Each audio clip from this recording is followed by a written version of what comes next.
Hello class 12 chapter 7 integration. यहाँ पर most important question, ठीक है, चाहे छोटे छोटे क्वेश्चन हो चाहे बड़े, मतलब लॉन्ग क्वेश्चन हो चाहे वेरी शॉर्ट हो, सब मोस्ट इंपॉर्टेंट क्वेश्चन हम कराएंगे, ठीक है। अब यहाँ पर देखिए क्वेश्चन क्या बोला गया है, in bracket root x plus one upon root x. अब इसको कैसे सॉल्व करेंगे, ध्यान से समझिएगा। सबसे पहले solution integration in bracket root x plus one upon root x dx। अब देखिए आपको फॉर्मूला याद होना चाहिए, अगर फॉर्मूला याद है तो आप सॉल्व कर लेंगे, ठीक है। ध्यान से समझिएगा।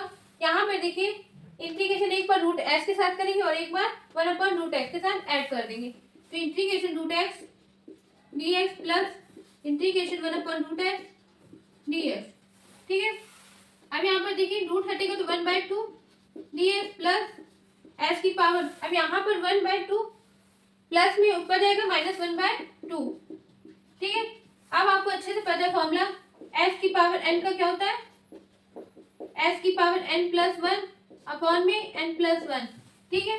अब यहाँ पर फॉर्मूला अप्लाई करेंगे तो क्या आएगा, एस की पावर 3/2 अपॉन में 3/2 प्लस, अब यहाँ पर एस की पावर, यहाँ पे प्लस वन करेंगे हाफ आएगा 1/2 अपॉन में 1/2 प्लस 3। अगर हम अच्छे से आंसर लिखें तो यहाँ पर क्या आएगा 2/3 एस की पावर 3/2, 2 क्या हो गया ऊपर गया तो मल्टीप्लाई में कर दिया, प्लस यहाँ पर एस की पावर 1/2 2 प्लस 3, ये आंसर आ गया, ठीक है। बहुत सिंपल क्वेश्चन था ये, आपको क्वेश्चन एक बार याद आ रहा होगा, मैंने कराया है in bracket root x plus one upon root x का होल स्क्वायर, बिल्कुल वैसे ही, पर यहाँ पर होल स्क्वायर नहीं लगा है, ठीक है। अब हम देख लें नेक्स्ट क्वेश्चन में। अब देखिए class question number second, question number second में क्या बोला गया, इंटीग्रेशन 10 एस की पावर 9 प्लस 10 की पावर एफ लॉग ई 10 अपॉन में एस की पावर 10 प्लस 10 की पावर एफ dx। अब यहाँ पर कैसे सॉल्व करेंगे जो आंसर आ जाए, देखिए इसमें क्या करना होगा, लेट करके करना होगा, ठीक है। ध्यान से समझिएगा, बिल्कुल इजी क्वेश्चन है। लेट एस की पावर 10 प्लस 10 की power s equal to t, ठीक है। हमने ये क्यों लेट किया, अगर हम इसको टी लेट करेंगे डी बाई डी एस करेंगे तो ये हमारा बन जाएगा, ठीक है। चलिए करते हैं सॉल्व।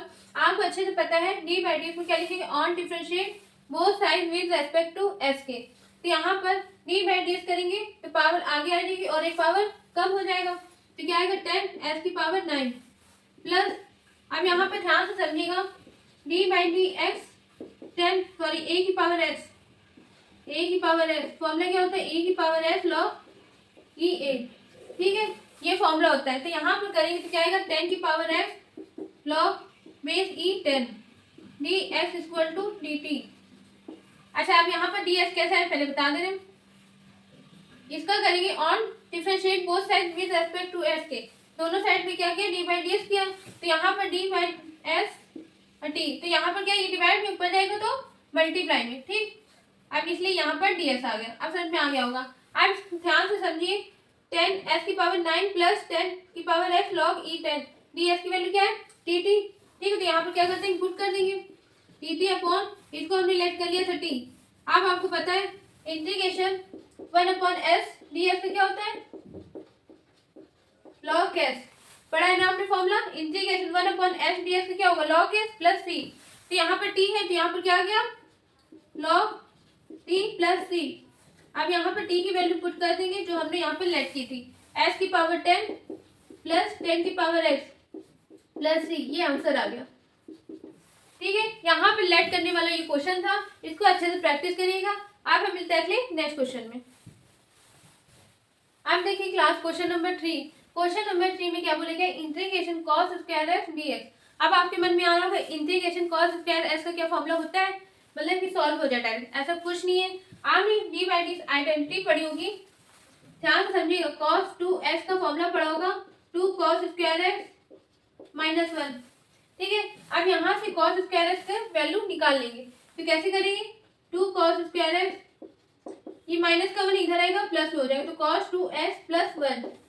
अब ये देखिए 2 मल्टीप्लाई में इसको इधर पे देंगे तो क्या आ जाएगा डिवाइड में, ठीक है। तो यहाँ पर cos स्क्वायर x की वैल्यू हमने निकाल ली, cos 2x प्लस 1 अपॉन में 2, तो यहाँ पर क्या कर देंगे पुट कर देंगे, तो सॉल्यूशन इंटीग्रेशन आपने 1 प्लस cos 2s लिख लीजिए अपॉन में 2 ds, ठीक है। अब हम यहाँ तक आपने कर लिया। इसके बाद देखिए एक बार क्या करेंगे, 1/2 को सेपरेट करेंगे, मतलब अलग अलग कर देंगे। तो integration 1/2 dx integration cos 2x upon 2 dx। ठीक, अब इसके बाद देखिए कांस्टेंट बाहर आ जाएगा, 1/2 integration dx plus 1/2 integration cos 2x dx। ठीक है, अब यहाँ पर फॉर्मूला अप्लाई करेंगे, 1/2 इंटीग्रेशन 1 dx का क्या होगा x प्लस 1/2 cos 2x। अच्छा, cos x का क्या होता है, इंटीग्रेशन cos x का होता है sin x प्लस c। अब यहाँ पर क्या हो जाएगा, sin 2x, x के प्लेस में क्या है 2x है, तो यहाँ पर फिर से करेंगे तो अपॉन में क्या आ जाएगा 2 प्लस c। आंसर क्या है, x/2 plus sin 2x upon में 4 प्लस c। ये आंसर आ गया। बहुत सिंपल क्वेश्चन था। अब आपके मन में आ रहा है कि हमको कैसे पता चलेगी, हमको यही लगाना है। देखिए जितनी बार आप प्रैक्टिस करेंगे आपको आइडिया खुद लग जाएगा कि हमको ये फॉर्मूला अप्लाई करना है, फिर सॉल्व करना है। ठीक है, अब हम मिलते हैं अगले नेक्स्ट क्वेश्चन में। अब देखिए class question number 4। Question number 4 में बोलेंगे integration 1/sin² into cos² dx। अब यहाँ पर कैसे सॉल्व करें जो आंसर आ जाए। आपने आइडेंटिटी पढ़ी होगी, sin² plus cos² equal to 1। ठीक है, अब 1 को हम ये लिख सकते हैं ना, तो यहाँ पर क्या करेंगे sin² प्लस cos² अपॉन में sin² इंटू cos²। ठीक है, अब यहाँ पर देखिए ध्यान से समझिए, इसको क्या कर देंगे, सेपरेट कर देंगे। क्या लिखेंगे, एक बार sin² upon sin² into cos² dx plus ऐसे इंटीग्रेशन cos² अपॉन में sin² इंटू cos² dx। ठीक है, आप ध्यान से समझिएगा, एक बार यहाँ पर sin² x क्या हो रहा है, कैंसिल हो रहा है। ऐसे यहाँ पर cos² क्या हो रहा है, कैंसिल हो रहा है। ठीक है, आप ये कट मत करिएगा बोर्ड पेपर में, ठीक है, वरना पूरा मार्क्स कट जाएगा आपके। अब यहाँ पर क्या है, 1/cos² dx plus 1/sin² dx। ठीक है, अब आपको अच्छे से पता है 1/cos² को क्या बोलते हैं, sec²। तो यहाँ पे लिख लेंगे integration sec² dx plus integration 1/sin² को क्या बोलते हैं, cosec² dx। ठीक है, अब यहाँ पर आपको अच्छे से फॉर्मूला याद होना चाहिए। इंटीग्रेशन sec² dx का होता है tan x प्लस c और इंटीग्रेशन cosec² का होता है minus cot x plus c। ठीक है, तो यहाँ पर फॉर्मूला अप्लाई कर देंगे, tan x प्लस अब प्लस माइनस क्या हो जाएगा, minus cot x plus c। ये आंसर आ गया। बहुत इजी क्वेश्चन था, इसको कम से कम 2 से 3 बार प्रैक्टिस करेगा। अब हम मिलते हैं अगले नेक्स्ट क्वेश्चन में। अब देखिए class question number 5। Question number 5 में क्या बोला गया, integration x into sec in bracket x² dx। अब यहाँ पर क्या लेट करें जो सॉल्व हो जाए। ध्यान से समझिएगा, solution let x² equal to t। ठीक है, आप क्या करेंगे, ऑन डिफरेंशिएट बोथ साइड। तो यहाँ पर आ जाएगा पावर आगे और एक पावर कम, फिर dx इक्वल टू dt। ठीक, अब इसके बाद यहाँ पर s dx की वैल्यू निकालने क्या आएगा, dt/2।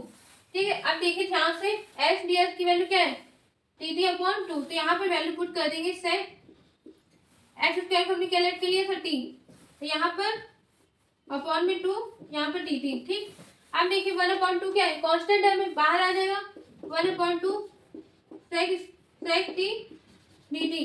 अब देखिए फॉर्मूला आपको याद होना चाहिए, सेक x dx की वैल्यू होती है log in bracket sec x plus tan x plus c। ठीक है, ये फॉर्मूला होता है। ठीक, अब इसके बाद यहाँ पर अप्लाई कर देंगे 1/2 log in bracket sec t plus tan t plus c। ठीक है, अब t की वैल्यू हमने क्या लेट की थी, x², तो यहाँ पर पुट कर देंगे 1/2 log sec x² plus tan x² plus c। ये आंसर आ गया। ठीक है, बहुत इजी क्वेश्चन था। 5 क्वेश्चन मैंने यहाँ पर मोस्ट इंपॉर्टेंट क्वेश्चन करा दिए। इसको कम से कम 2 से 3 बार प्रैक्टिस करिएगा। आप हम मिलते हैं अगले नेक्स्ट वीडियो में नेक्स्ट क्वेश्चन के साथ।